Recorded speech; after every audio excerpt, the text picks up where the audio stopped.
Mateus 13, 53 ao 58. Diz assim: tendo Jesus proferido essas parábolas, retirou-se dali, e chegando à sua terra, ensinava-os na sinagoga, de tal sorte que se maravilhavam e diziam: de onde lhe vem essa sabedoria e esses poderes miraculosos? Não é este o filho do carpinteiro? Não se chama sua mãe Maria? E seus irmãos Tiago, José, Simão e Judas? Não vivem entre nós todas as suas irmãs? De onde lhe vem, pois, tudo isso? E escandalizavam-se nele. Jesus, porém, lhes disse: não há profeta sem honra, senão na sua terra e na sua casa. E não fez ali muitos sinais, por causa da incredulidade deles. Misericórdia. Que triste, não? Irmãos, nós vamos meditar sobre o seguinte tema: Jesus e a incredulidade em Nazaré. Nazaré, terra onde Jesus nasceu, terra onde Jesus cresceu, terra onde Jesus se tornou conhecido, popular, terra onde ele cresceu e ele se tornou comum qualquer. Às vezes algumas pessoas se surpreendem comigo, às vezes quando descobrem que eu sou pastor. Parece que eu tenho que ficar o tempo todo falando: eu sou pastor, eu sou pastor, eu sou pastor, eu sou pastor. Não tem necessidade disso, irmãos. Vivamos a vida comum, tratando as pessoas com educação, tomando cuidado do que nós vamos fazer ou pensar e agir, fazendo com que nosso Deus seja engrandecido. Jesus, ele não precisou falar que ele era o Filho de Deus. As obras dele iriam demonstrando. Mas Jesus, ele cresceu em Nazaré. E sabe o que aconteceu? Ele se tornou uma pessoa comum. Mas não é isso que Isaías 53 vai dizer? Que ele era comum do povo, que as pessoas olhavam para ele e não davam crédito, não davam importância. Sim, Jesus cresceu assim em Nazaré da Galileia. Irmãos, Jesus, ele acabou de terminar de instruir os seus discípulos a respeito das parábolas do reino. Jesus falou sobre os mistérios do reino dos céus aos seus discípulos e às multidões, e ele encerrou esse momento. E o que acontece? Ele vai embora de Cafarnaum, que era a região da Galileia onde ele se encontrava. Essas posições geográficas, se elas não têm no início da sua Bíblia, ela tem no final. Se não tem nem no início nem no final, ela tem no meio. Mas essas posições geográficas, elas não se aproveitam tanto assim, só se você gostar bastante de geografia. Mas vejamos, o que isso aqui vai nos ensinar? Jesus e a incredulidade em Nazaré. O que nós podemos entender a respeito do que aconteceu aqui com Jesus e o que isso nos ensina hoje. Primeiro eu quero que vocês saibam de uma coisa. Esse registro, essa escrita aqui, o que está escrito aqui em Mateus 13, do 53 ao 58, também está registrado em Marcos capítulo 6, versículo 1 ao 6. Só tem uma diferença com Lucas, no capítulo 4, versículo 16 ao 30. Ou seja, o que parece é que essa é a segunda vez que Jesus visita Nazaré. Alguns entendem que não. Mas, irmãos, é um erro estranho demais. Olhar para Mateus 13, não é? Marcos 6, pegar Lucas 4 e comparar e dizer que são a mesma história. Não é. E não são. Porque Jesus, tanto aqui em Mateus como em Marcos, formam a mesma história. Nós temos evidências disso, mas Lucas não. Aqui em Mateus capítulo 13, nós temos Jesus na Galileia. Jesus estava nas proximidades do mar da Galileia, ali mais precisamente em Cafarnaum. E agora o que acontece? Ele vai para Nazaré, ele está dentro da mesma região da Galileia. Só que em Lucas capítulo 4, Jesus estava em Jerusalém, ele estava na Judéia, muito distante da Galileia. Ele estava em Jerusalém, ele estava em Jerusalém, na Judéia, e muito distante da Galileia. Por isso essa diferença. E a relação de Lucas é de que Jesus estava em Jerusalém, levado pelo diabo para ser tentado, e venceu a tentação. Nós temos um Jesus que vence. Nós temos um Jesus vitorioso. E aí, após esses acontecimentos, tanto em Lucas, como também aqui em Marcos e também Mateus, tem essas diferenças. Por isso nós entendemos e precisamos entender que Mateus e Marcos registram a mesma história, só que em Lucas não. É um outro evento. Ou seja, essa é a segunda vez que Jesus visita Nazaré. Mas eu quero que vocês percebam alguma coisa. Já aconteceu de você sair de sua terra, de onde você nasceu, e você voltar lá? Será que as pessoas te recebem da mesma forma? Será que as pessoas te notam com diferença? Será que as pessoas vão te tratar da mesma forma como você saiu? Bom, o que aconteceu com Jesus, sim.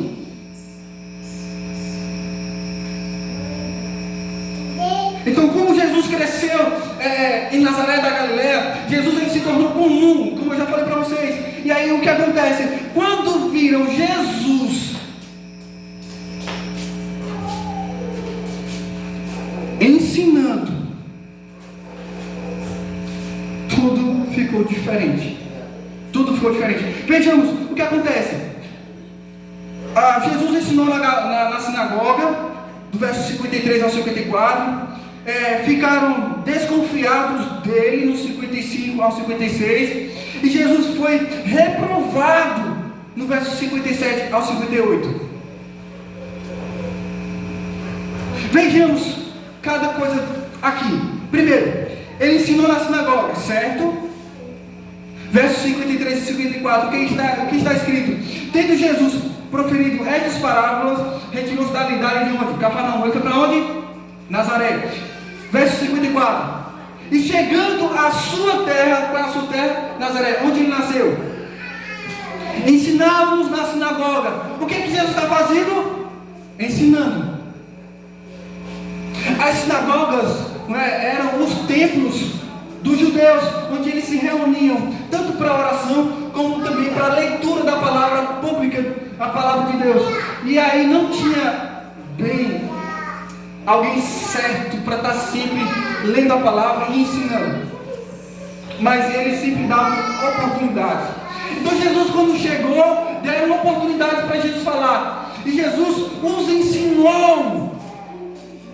Nós não sabemos ao certo o que foi que Jesus ensinou, mas preste atenção no seguinte: após Jesus ter ensinado, o que aconteceu?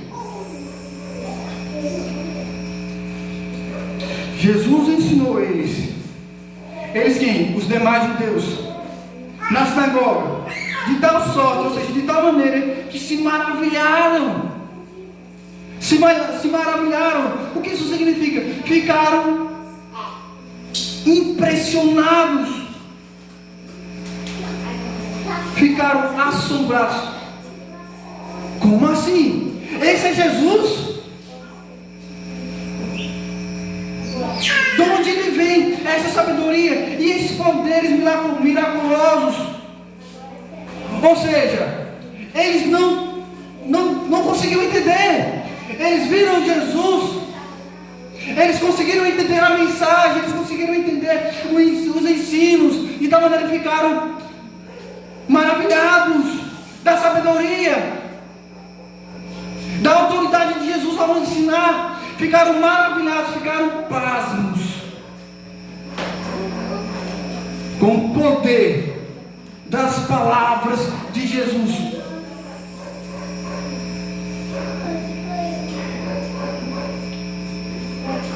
E não tem necessidade de muita explicação aqui, irmãos. Mas o que acontece nos versos seguintes é complicado. Vejamos, ficaram desconfiados dele. Eles não somente ficaram maravilhados, não somente ficaram impactados, mas vejam, ficaram desconfiados dele. Ficaram sim impressionados com toda a sabedoria e poder, mas ao mesmo tempo uma mistura de sentimentos. Eles ficaram meio que incrédulos.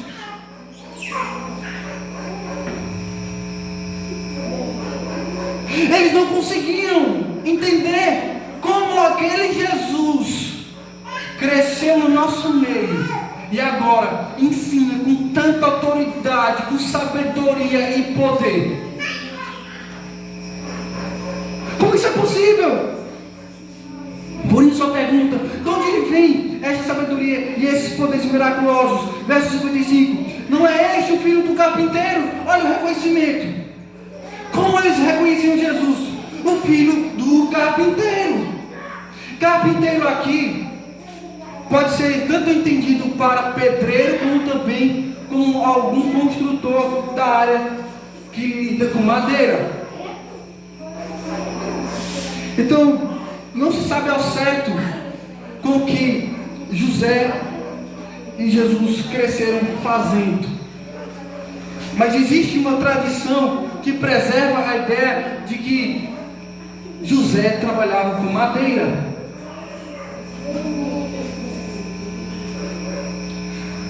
Querendo ou não, mas era o filho do José, sabe? Eu na minha adolescência, eu queria ser reconhecido, mas ninguém olhava para mim. Enquanto meu avô estava vivo, era um neto do seu Vicente. Não sei se vocês aconteceram, eu acho que vocês já aconteceu, já passaram por isso. Eu era o neto do seu Vicente. Meu avô faleceu, e aí eu pensei, agora eu vou ser alguém, o pessoal vai me ver, vai me reconhecer. E aí olhava para mim, é o filho de Zito. Então, nada mudou. Eu era o neto do seu Vicente, meu avô faleceu, e agora eu era o filho de Zito. Eu era reconhecido pelo meu pai. E aí eu comecei a procurar uma forma de chamar a atenção, de maneira que as pessoas olhassem para mim e vissem quem eu era. Bom, não foi da melhor forma, porque eu fiz coisas que não agradam a Deus.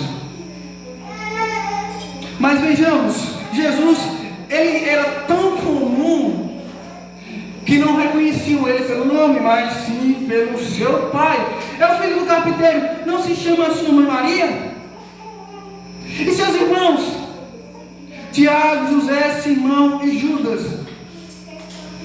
Não vivem entre nós todas as suas irmãs? De onde ele vem, pois, tudo isto? Tudo isso o quê? Essa sabedoria, esse poder. De onde vem isso? De onde vem isso? Irmãos, eu sei que parece tão distante de nós essas palavras, mas já nós vamos entender o que isso tem a ver comigo, o que isso tem a ver com você. Mas vejamos, é simplesmente o filho do carpinteiro.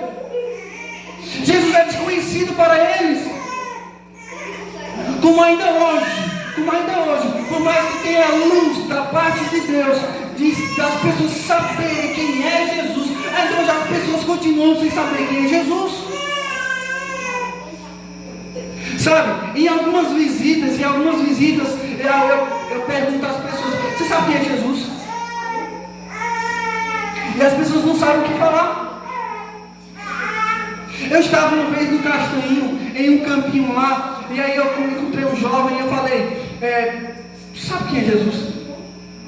Aí ele disse: não é aquele que morreu? Bom, ele teve uma noção de quem era Jesus, mas uma noção tão baixa a respeito de Jesus, porque nós não temos um Jesus simplesmente morreu. Nós temos um Jesus que morreu e ressuscitou no terceiro dia. Nós temos um Jesus grandioso, poderoso, cheio de glória e majestade. Nós temos um Jesus que subiu aos céus de um dia para vir julgar os vivos e os mortos. Nós temos um Jesus que tem toda a autoridade nos céus e na terra. Nós temos um Jesus que falava com autoridade, que falava com sabedoria. Nós temos um Jesus com poder. E as pessoas não conseguiam entender como esse Jesus fazia todas essas coisas. E as pessoas conheciam aqui a família de Jesus, mas não reconheciam Jesus. Aqui, irmãos, nós temos um problema de interpretação que levou a Igreja Católica a entender que irmãos aqui de Jesus não eram de fato de primeiro grau. São Jerônimo foi quem, que é do terceiro século após Cristo, São Jerônimo foi quem interpretou dizendo que isso aqui, irmãos, não significa necessariamente irmãos de sangue, próximos, primeiro grau, mas eram primos.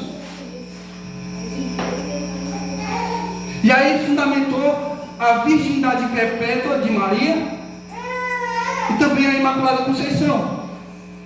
Mas quer que eu diga para vocês? Isso é pouco provável. Isso é pouco provável. Helwig, ele foi um opositor dessa crença. Helwig, ele foi um opositor dessa crença de que Maria fosse Imaculada Conceição ou que tivesse uma virgindade perpétua. Na verdade, São Jerônimo, ele foi um opositor de Helwig, também no terceiro século. Mas vejam, foi Tertuliano de Cartago que do segundo século entendia que aqui irmãos eram irmãos sim, que Jesus viveu a vida comum dele em Jerusalém, em Nazaré, e que José e Maria viveram uma vida comum de casal, e que Maria e José viveram uma vida comum de casal.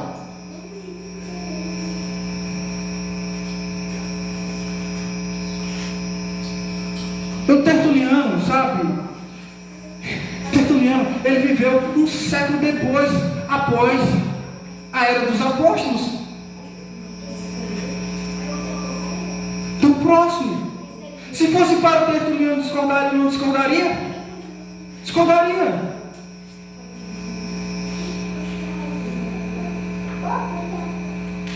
Mas vejamos, irmãos aqui eram os irmãos de Jesus, conheciam as irmãs, não sabemos o número, não sabemos sobre elas. O que nós temos aqui é o que o texto nos diz.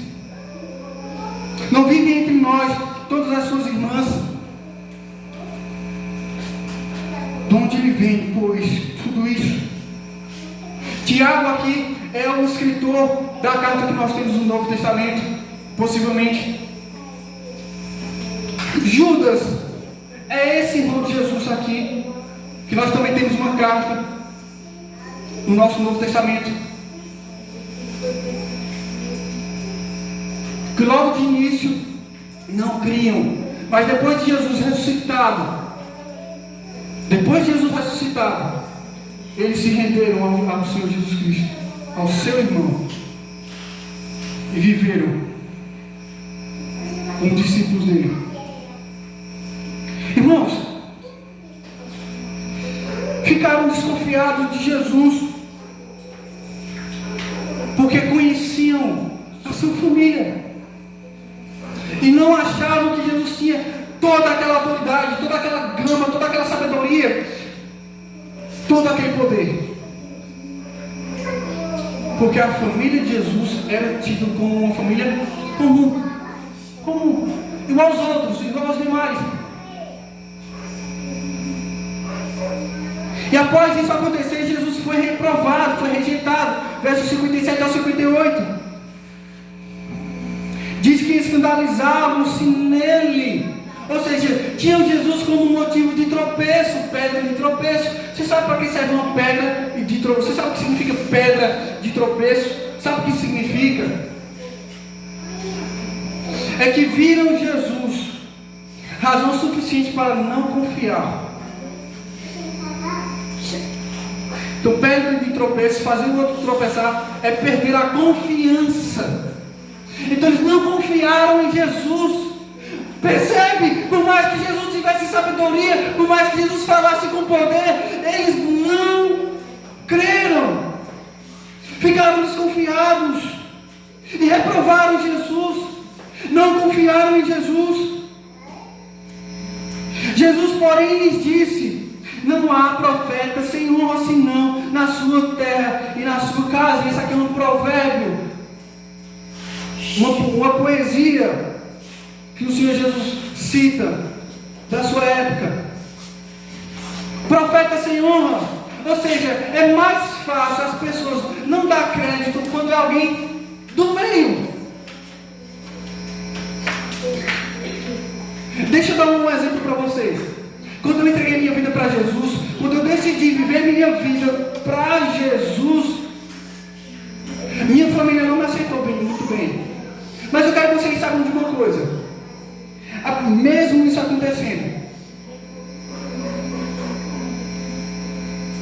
a sabedoria vem de Deus, o poder vem de Deus. Minha família hoje, meus pais, meus irmãos, são uma bênção. Louvado seja o Senhor. Mas veja, Jesus não foi bem aceito. Jesus não foi tão bem visto.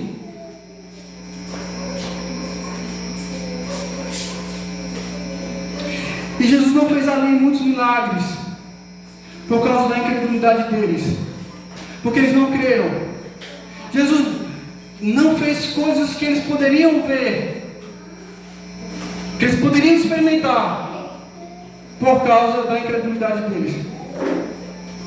E aqui é onde nós chegamos, irmãos. Jesus e a incredulidade em Nazaré. E o que isso aqui nos ensina?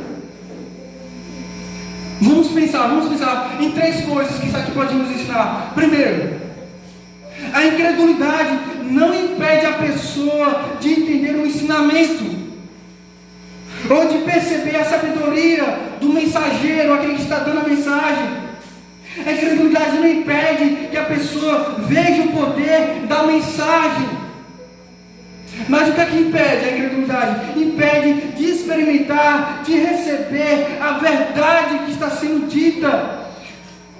Impede de se entregar e viver para Jesus. Aquelas pessoas não conseguiram entregar as suas vidas a Jesus, não conseguiram seguir Jesus como discípulos dele, não conseguiram aceitar o ensinamento dele, por mais que fosse verdadeiro, por mais que fosse sabedoria. Por causa da incredulidade. Segunda coisa que nós podemos entender aqui é que a incredulidade, ela produz uma incerteza. Não sei se eu vou, não sei se eu não vou, não sei. Não sei se eu me batizo, se eu não me batizo. Não sei. Não sei se eu faço parte da igreja, se eu não faço parte da igreja, não sei. Incredulidade. Irmãos, tomem cuidado com isso é muito sério. A nossa vida é feita de decisões. Nós precisamos entender quais são as decisões que nós devemos tomar em nossas vidas e quais são as melhores decisões. A melhor decisão dessas pessoas aqui que elas poderiam ter tomado era se rendido a Jesus, era ter aceito as suas palavras, era crer nas suas palavras e viver para Ele como discípulos dele. Mas a incredulidade os impedia. A incredulidade os impediu. Impediu eles de experimentar Jesus, de viver para Jesus.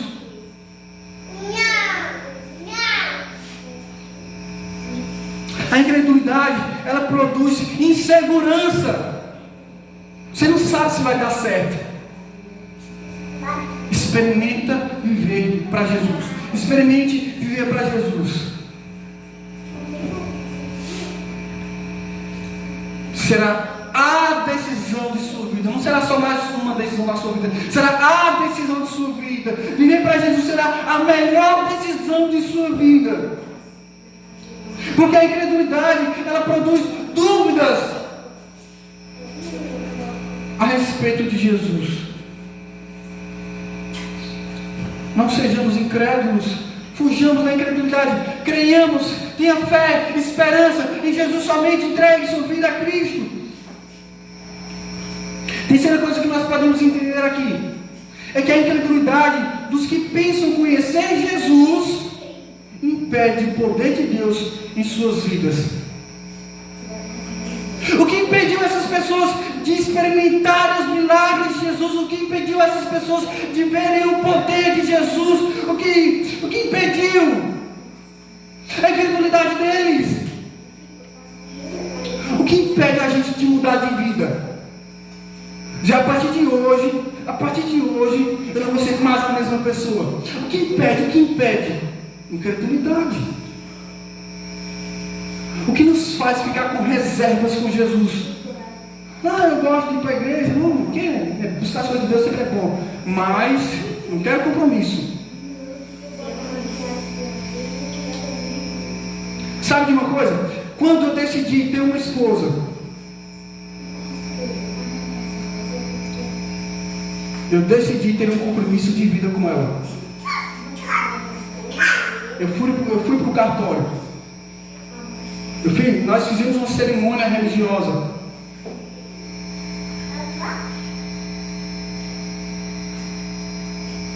Eu assumi um compromisso. Isso aqui, irmãos, é simplesmente um símbolo do que representa o meu compromisso de vida com ela. Aconteça o que acontecer, só a morte nos separa. Somente a morte para nos separar. Da mesma maneira, aquele que quer um compromisso com Jesus, aquele que quer Jesus, precisa assumir um compromisso com Ele. Não é uma paquera. Não é uma paquera. Não é um namoro sem compromisso. É um compromisso sério. Nós entregamos as nossas vidas em suas mãos para que Ele cuide de nós. Nós não confiamos mais em nós mesmos, mas nós confiamos nele, porque Ele é a nossa única esperança, porque é Ele que perdoa os nossos pecados, porque é Ele que muda as nossas vidas, é Ele que nos faz viver uma nova vida, é Ele que transforma os nossos corações, é Ele que faz toda a diferença em nossas vidas, é Ele que nos leva para os céus, é Ele que nos faz nos aproximar de Deus, é Ele que nos cuida todo dia, e é Ele que voltará para nos buscar.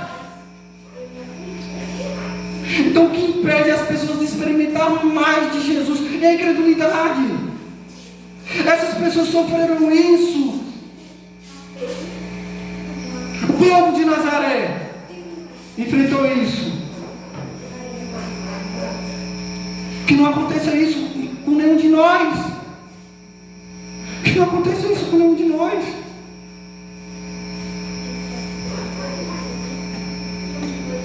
Jesus, o Filho de Deus, Ele deve ser a pessoa mais importante em nossas vidas. Nós precisamos amá-lo, porque Ele de tal maneira nos amou, que sacrificou sua própria vida por nós lá naquela cruz. Ele morreu em nosso lugar, para que nós não morrêssemos eternamente num lago de fogo, o inferno. Ele quem abre o caminho para os céus.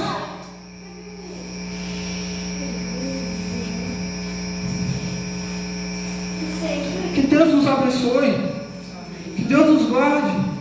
Que Deus nos conceda fé. Que Deus nos conceda esperança. Que Deus nos conceda ousadia para ser diferentes. Que Deus nos conceda ousadia para tomar decisões e sabemos o que nós precisamos para as nossas vidas, e o que nós precisamos em nossas vidas é o Filho de Deus, é Jesus Cristo. Que Deus nos abençoe, que Deus tenha misericórdia de nós, que o Espírito Santo venha para aguçar nossa mente, para organizar tudo de novo, em nome de Jesus. Vamos orar. Senhor Deus, querido Pai, eu quero te agradecer, Senhor, pela tua palavra. Quero te agradecer, Senhor Deus, por nos ensinar nessa noite. Quero te agradecer por nos dar sabedoria do alto. Quero te agradecer por revelar essas verdades a cada um de nós, a mim e a cada um que está aqui, Senhor. Que nós creemos na tua palavra, na tua verdade. Que nós creemos em Jesus Cristo. Que nós venhamos viver uma vida de entrega ao Senhor Jesus. Ele é a nossa única esperança. Que nós não venhamos, ó Pai, ficar maravilhados com a sabedoria, com as palavras sábias do Senhor Jesus, mas que nós venhamos aceitar a palavra do Senhor em nossas vidas, para que a palavra de Deus faça parte de nossas vidas. Que nós não sejamos incrédulos, desconfiando: será que Jesus me ama? Será que Jesus me ama? Será que Ele vai cuidar de mim? Certamente Ele cuidará de nós todos os dias. Ele estará conosco até o fim do mundo. E em seu nome eu oro. Amém.